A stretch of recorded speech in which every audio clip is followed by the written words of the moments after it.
Welcome to Study Loop.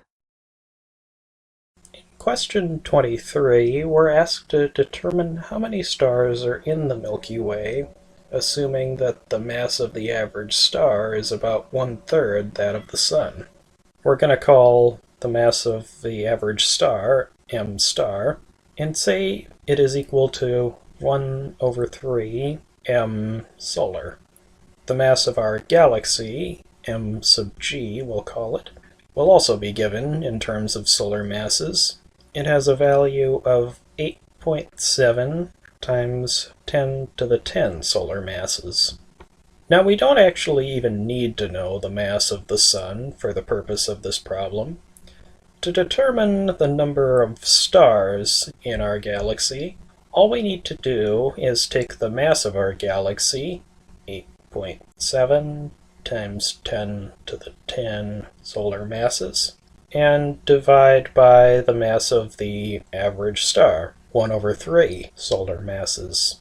That allows us to cancel out the solar masses in the numerator and denominator, and dividing by 1/3 is the same as multiplying by 3, so we can just rewrite this as 8.7 times 10 to the 10 times 3.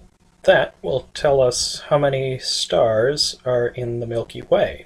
When we multiply that out, we get a value of 2.61 times 10 to the 11 stars.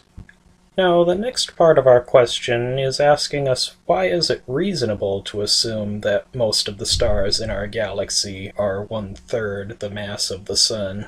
In other words, why did we give m star the value we did?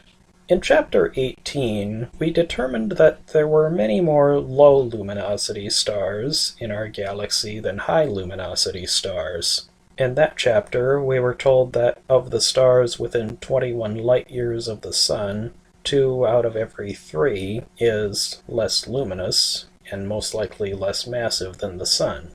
So the implication we can draw from that is that stars with a lower luminosity than the Sun most likely have a lower mass than the Sun as well. So low luminosity equals low mass. Another reason to believe that most stars have less mass than the Sun is because we learned that stars do not account for all of the galaxy's mass in this chapter. Approximately 95% of our galaxy's mass, what we called m sub g, is dark matter. So that's a reason we can't overestimate the mass of an average star.